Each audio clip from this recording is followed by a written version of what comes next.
Untuk mendukung belajar bentar, kalian bisa klik subscribe. Halo, selamat datang di Belajar Bentar.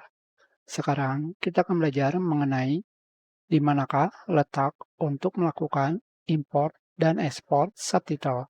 Ini adalah Kdenlive versi lama, 25.08. Di versi lama, kalian bisa menemukan subtitle untuk melakukan ekspor dan import pada bagian project subtitles. Di sini kalian bisa melakukan import dan ekspor. Tetapi di versi baru 25.12 kalian tidak akan menemukan project. Yang kalian temukan adalah media dan sequence. Di bagian sequence, kalian akan menemukan subtitle.